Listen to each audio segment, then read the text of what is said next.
In the winter of 1258, the waters of the Tigris ran black, not from silt nor from the shadows of clouds, but from the ink of countless books torn from the shelves of the greatest library the world had ever known. The house of wisdom, heart of Baghdad's golden age, was gone. Its manuscripts, the works of Aristotle, Avicenna, Al-Khwarizmi, floated like drowned birds, their pages curling in the current, and among the wreckage, the corpses of the city's scholars, poets, and children drifted, for the Mongol storm had arrived. This storm had a name, Hulagu Khan, grandson of Genghis Khan, brother to the great Khan monk, a man raised in a saddle, forged in the endless grasslands of Mongolia, and sent westward with a mission that would forever alter the Islamic world. The Mongol Empire, by the mid-13th century, was a thing of impossible scale. It stretched from the shores of the Yellow Sea to the steppes of Hungary. Its armies had shattered kingdoms, humbled emperors, and left behind plains littered with bones. But the Abbasid Caliphate, ancient, rich, and proud, still stood in the heart of the Islamic world. Baghdad was more than a city. It was a symbol. 4 or 5 centuries it had been the seat of the caliphs, a beacon of learning, faith, and wealth. In 1251, when Monk ascended as Great Khan, he turned his gaze to the southwest. His orders to Hulagu were simple and absolute. Bring the Muslim kingdoms of the Middle East under Mongol rule. First, the Ismaili strongholds, the fabled assassins, would fall. Then, the caliph himself. Hulagu was given one of the largest Mongol armies ever assembled for a single campaign, perhaps 100,000 men, Mongols, Chinese engineers, Turkic horsemen, and Persian auxiliaries. He was not merely to conquer, he was to erase resistance. The first phase of his mission began in the mountains of Persia. The Ismaili sect, infamous for political assassinations and mountain fortresses, had long been a thorn in both Mongol and Muslim rulers' sides.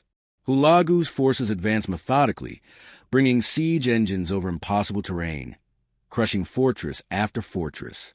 In late 1256, the assassins' legendary stronghold of Alamut fell. Its leader, Imam Rukn al-Din Kersha, surrendered, only to be taken captive and later killed. The sect's power was broken. With Persia subdued, Hulagu turned his eyes to Baghdad. The Abbasid caliph at the time, al-Mustasim, was not a strong man in the mold of his ancestors. He inherited a throne heavy with prestige but light with power. The once mighty empire had long since fractured, with independent dynasties ruling from Cairo to Cordoba. The caliph's actual domain was now mostly the city itself and its immediate surroundings. Yet Baghdad's name still carried immense weight among the faithful, and in his pride, al-Mustasim believed that prestige alone could shield him from the Mongols. In 1257, Hulagu sent envoys to Baghdad with an ultimatum: submit to Mongol authority, dismantle the city's defenses, and pay tribute or face annihilation. Hulagu promised safety if the caliph yielded, but warned of utter destruction if he refused. Al-Mustasim's response was fatal. Advised by his vizier, Ibn al-Alqami, whose loyalty was questioned even in his own time, the caliph underestimated the threat. Some accounts suggest he insulted Hulagu's envoys and sent them away empty-handed. Others note he failed to muster allies, ignoring appeals to the Mamluks in Egypt and other Muslim rulers. Whether out of arrogance, misinformation, or misplaced faith, he chose defiance. By late 1257, the Mongol war machine was in motion. Hulagu's forces advanced from Persia, their ranks swollen with siege engineers, Chinese catapults, and contingents from recently conquered lands. They moved with a discipline and speed few in the Islamic world had ever seen. In January 1258, Hulagu's army reached the eastern bank of the Tigris, just outside Baghdad. The city's walls were strong, its gates massive, but they were no match for Mongol siegecraft. The Mongols encircled Baghdad completely, cutting off escape and supply lines. They built a ring of fortifications facing inward, ensuring that nothing could enter or leave the city. Hulagu gave the caliph one final chance to surrender. Again, al-Mustasim refused. Then the siege began in earnest. Day after day, Mongol trebuchets, massive counterweight engines, hurled stones against the walls. Chinese engineers deployed siege towers, mangonels, and fire weapons. The defenders fought bravely from the battlements, hurling back arrows and stones. But the Mongols' relentless bombardment shook the city to its core. By early February, breaches appeared in the walls. The Mongols pressed forward, driving the defenders back street by street. Panic spread among the population. Food dwindled. Corpses piled in the alleys. Refugees crammed into mosques, praying for deliverance that would not come. On February 10th, 1258, the city's defenses finally collapsed. The caliph surrendered, hoping to save his people. But the terms of mercy were already gone. What followed would be remembered for centuries as one of the darkest chapters in the history of the Islamic world. For 7 days, the Mongols unleashed a slaughter. Soldiers, civilians, men, women, and children, tens of thousands, perhaps hundreds of thousands, were killed.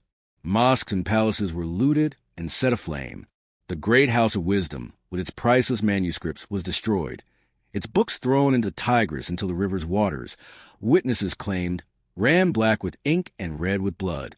The caliph himself was captured.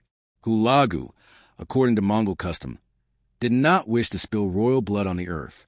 Accounts differ on his fate. Some say he was rolled into a carpet and trampled by horses, others that he was starved to death. What is certain is that the Abbasid Caliphate, as a political power, was finished. Baghdad, once the jewel of the Muslim world, lay in ruins. But Hulagu's campaign did not end there. From the ashes of Baghdad, his gaze turned further west toward Syria, toward Egypt, toward the final confrontation with the Mamluks that would decide the limits of Mongol power in the Middle East. And on the banks of the Tigris, under the shadow of blackened ruins, the Mongol storm gathered itself for the next strike. In the wake of Baghdad's destruction, the Middle East reeled.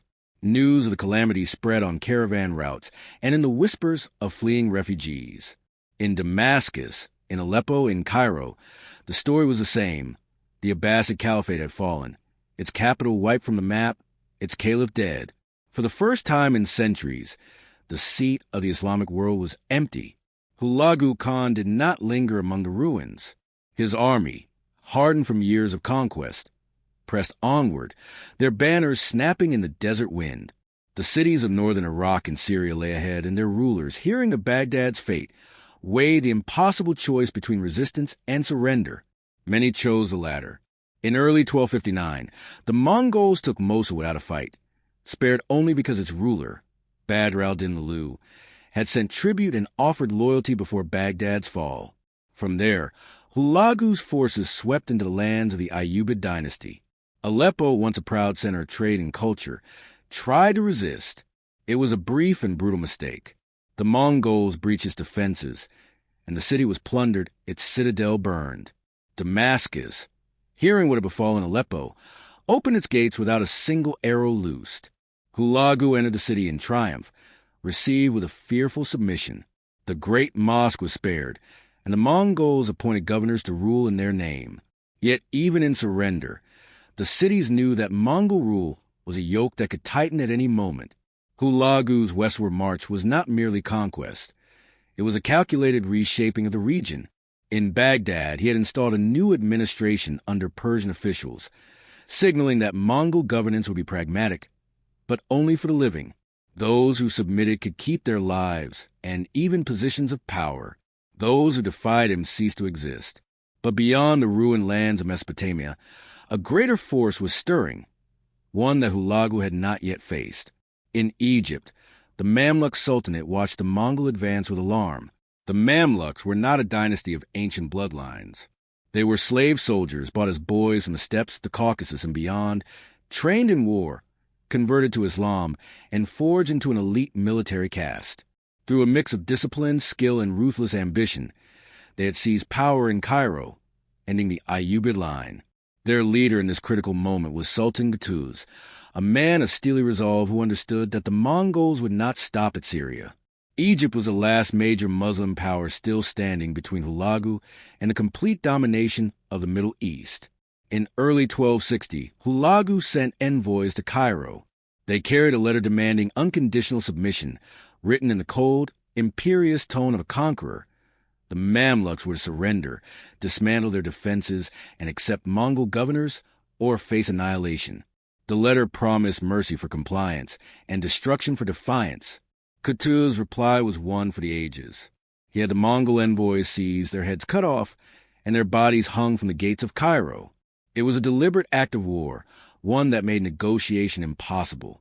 But the Mamluks had one advantage: timing. Even as Hulagu prepared to march south, news arrived from far across Asia. Monk, the great Khan and Hulagu's brother, was dead. His death in 1259 plunged the Mongol Empire into a succession crisis, forcing Hulagu to return east of the bulk of his forces to secure his position. He left behind a smaller army in Syria under one of his most trusted generals, Kitbuka Noyan, a Christian Mongol of an Nestorian faith.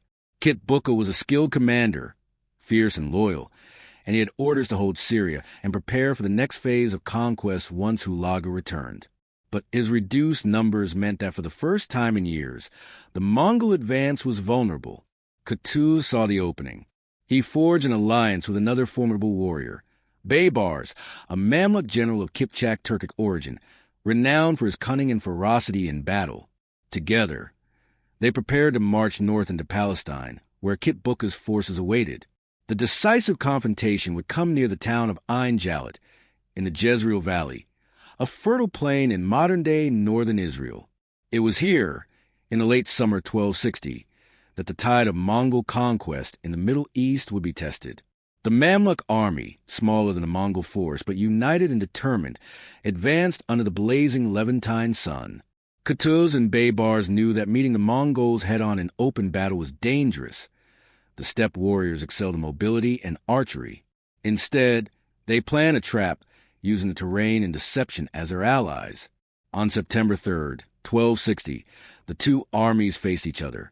Kitbuka's cavalry, confident in their reputation as the scourge of the world, surged forward.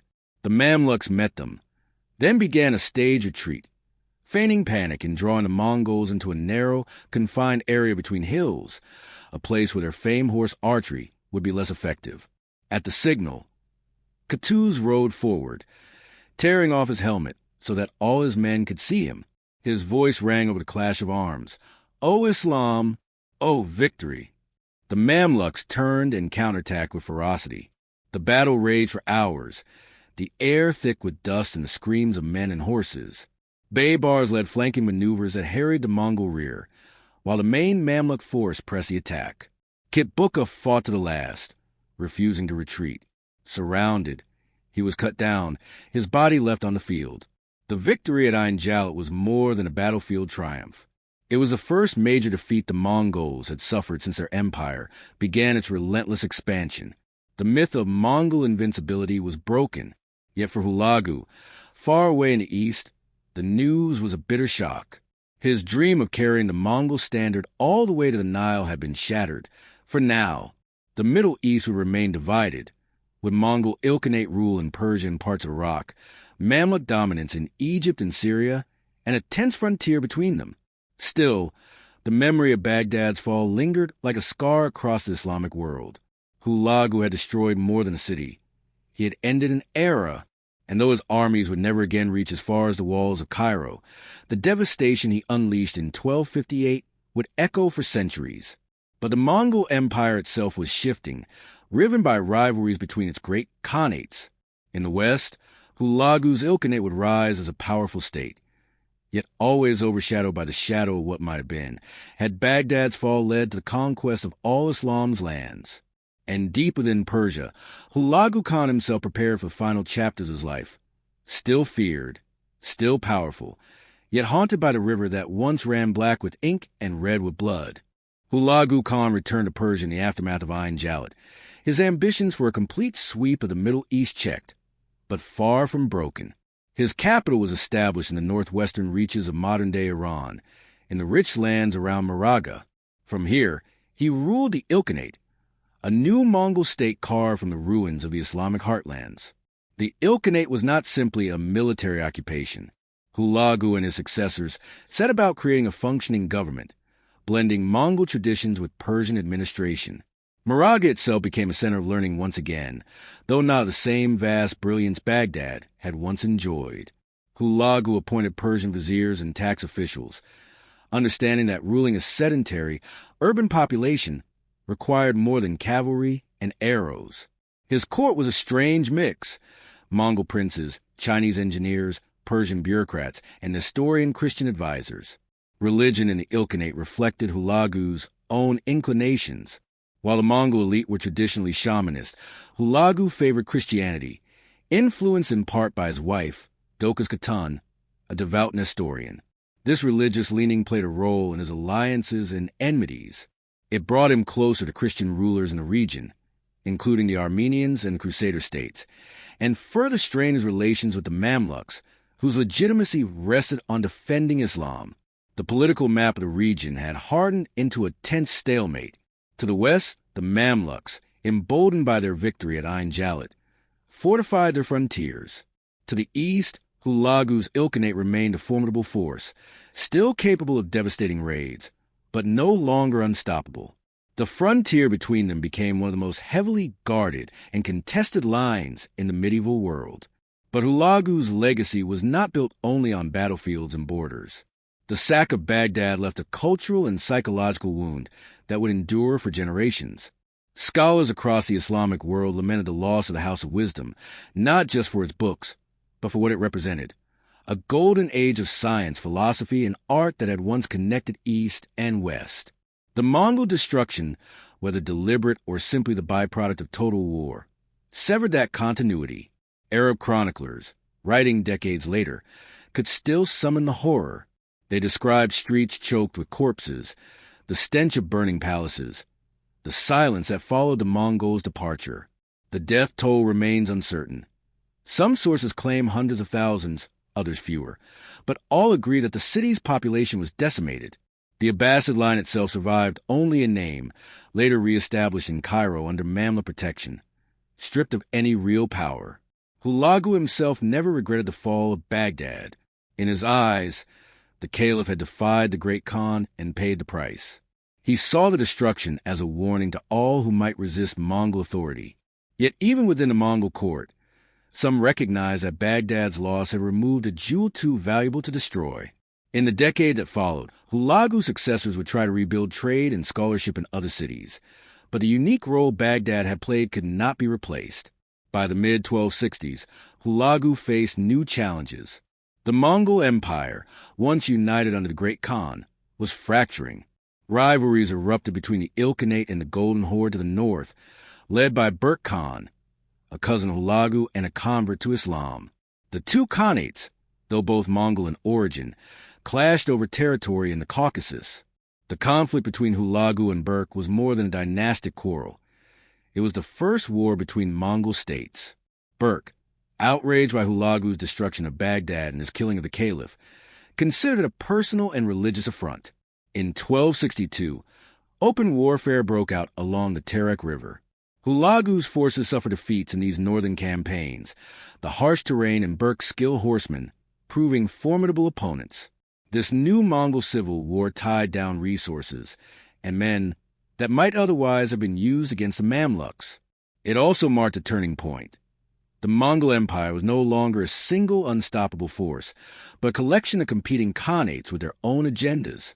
Hulagu's Ilkhanate was now just one among several heirs to the vast conquests of Genghis Khan. Despite these pressures, Hulagu maintained his rule in Persia with a firm hand. He invested in infrastructure, encouraged trade along the Silk Road, and sponsored astronomical research at Maraga, commissioning the great observatory built by the polymath Nasir al-Din al-Tusi, a Persian scholar who had served both the Ismailis and later Hulagu himself. This observatory became one of the most advanced in the medieval world, producing star charts and refining astronomical tables that would influence science for centuries.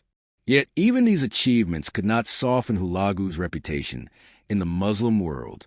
To many, he was forever the man who had brought down the caliphate, the destroyer of Baghdad. His name was spoken with the same bitterness as that of Hulagu's grandfather, Genghis Khan, whose earlier campaigns had ravaged Central Asia. By the winter of 1265, Hulagu's health began to fail. The constant campaigns, the strain of governance, and the endless rivalries within the Mongol world had taken their toll. In February 1265, Hulagu Khan died in his stronghold in northwestern Iran. He was buried in secret, as was Mongol custom, in a location that remains unknown to this day. His death did not end the Ilkhanate. His descendants continued to rule for nearly a century, sometimes clashing with the Mamluks, sometimes making peace, always navigating the shifting alliances of a fragmented Mongol world. Under later rulers, the Ilkhanate would gradually convert to Islam, reshaping its relationship with its subjects. But the shadow of 1258 never faded. Hulagu's sack of Baghdad marked not only the end of the Abbasid Caliphate's political power, but also a symbolic end to the Islamic Golden Age. Trade and scholarship would recover in other cities, yet the memory of that week of fire and blood became a warning etched into history. And in the centuries that followed, as travelers passed the ruins along the Tigris, they would recall the Mongol storm and the man who led it, with a mixture of awe, dread, and unending grief. Yet Hulagu's story does not rest quietly in his grave. His campaigns reshaped the Middle East, redrew the map of empires, and ignited rivalries that would echo for generations. And his most enduring legacy, the destruction of Baghdad, remains one of history's most haunting lessons in fragility of even the greatest civilizations. Still, the Ilkhanate was not finished. New rulers, new wars, and new transformations lay ahead, and the balance of power in the region was far from settled. In the years after Hulagu's death, the Ilkhanate he founded stood as both a monument to his conquests and a stage for new struggles. His son, Abaka Khan, inherited the throne, ruling from the Persian heartlands. Abaka, like his father, was committed to maintaining Mongol dominance in the region, but he faced a world transformed.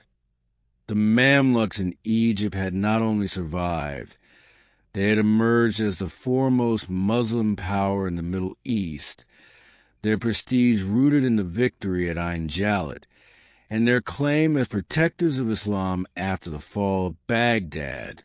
The frontier between the Ilkhanate and the Mamluk Sultanate became a permanent fault line. Campaigns flared up repeatedly along the Euphrates and in northern Syria, with neither side able to deal a decisive blow. The Ilkhan sought alliances with European crusader states, and even sent envoys to the kings of France and England, hoping to coordinate attacks on the Mamluks from east and west. Despite mutual interests, these alliances never fully materialized into lasting joint campaigns. Under Abaka and his successors, the Ilkhanate also began to change from within. While Hulagu had favored Christianity, the ruling elite gradually drew closer to Islam. The decisive moment came in 1295, when Ghazan Khan, a later descendant, formally converted to Islam and made it the state religion.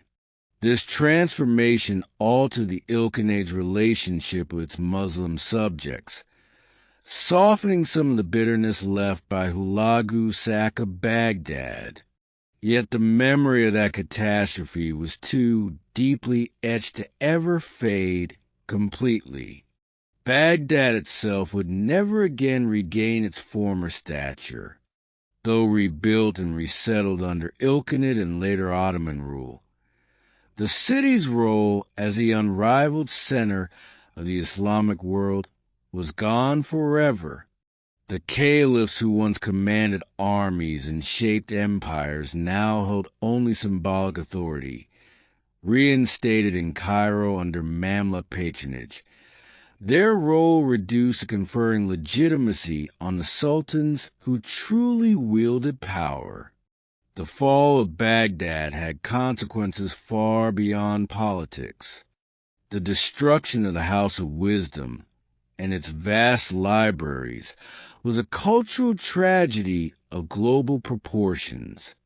Generations of scholarship, works on mathematics, astronomy, medicine, literature, and philosophy were lost.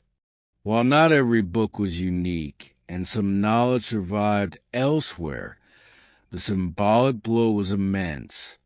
Muslim scholars and later European historians would look back on that moment as the end of a great intellectual flowering that had linked the civilizations of the old world. Hulagu's Ilkhanate endured for nearly a century, a major power in the Middle East, until it fractured in the mid-14th century under the pressures of internal strife, economic difficulty, and the devastating waves of the Black Death. By then, the Mamluks remained unbroken in Egypt. Timur's empire was rising in Central Asia, and the Mongol unity of the past was long gone. And yet, Hulagu Khan's legacy persisted in complex ways. To the Mongols, he was a loyal servant of the great Khan, a conqueror who extended their reach into the heart of the Islamic world. To the Persians, he was both a destroyer and a ruler who had brought stability after chaos. To the Muslim world at large, he was the man who ended the Abbasid Caliphate and brought the golden age of Baghdad to a violent close. The events of 1258 were retold for centuries in chronicles, sermons, and poems, not merely as history, but as a moral warning. They told of the arrogance of rulers who underestimated their enemies, of the fragility of cities, no matter how grand, and of the swiftness with which centuries of learning could be lost in a single week of fire. Even in modern times, the image of the Tigris running black with ink and red with blood remains one of the most haunting symbols in world history. Historians debate the precise scale of the destruction, but no one disputes its impact. A shock wave that altered the balance of power in the Middle East reshaped the course of Islamic history and marked one of the final, devastating expansions of the Mongol Empire. Hulagu's story is not one of simple villainy or glory. It is the story of a man shaped by the steppe, by the unyielding traditions of the Mongol war machine, and by the ambitions of a world empire that believed no city was beyond its reach. His rise was fueled by the same forces that had carried Genghis Khan's banners from the Pacific to the Black Sea: speed, discipline, ruthless strategy, and absolute obedience to the Khan's will. His fall, or rather the halting of his advance, came from the realities that no empire can expand forever: geography, resistance, and the divisions of its own rulers. The sack of Baghdad in 1258 stands as Hulagu's most infamous act, but it was also the moment that crystallized the Mongol storm in the imagination of the world. It showed that even the most splendid civilization could be brought low by fire and steel, and that the currents of history can sweep away centuries of achievement in the space of a few days. From the plains of Mongolia to the deserts of Mesopotamia, from the mountains of Persia to the valleys of Syria, Hulagu's path was marked by victory after victory, until it met the immovable resolve of the Mamluks. His campaigns left behind both destruction and transformation, scars and legacies, terror and awe. And so, the story closes where it began, on the banks of the Tigris. The city that had once been the beating heart of an empire now stood as a reminder that no power, however great, is eternal. The Mongol storm had passed, but the world it left behind was forever changed. Baghdad would live on, rebuilt stone by stone, but the light that had once shone from its libraries and palaces had dimmed. The caliph's throne was empty. the house of wisdom silent. And somewhere in the unmarked earth of Persia lay the man who had brought it all to ruin, Hulagu Khan, the conqueror whose name would forever be tied to the fall of one of the greatest cities in human history.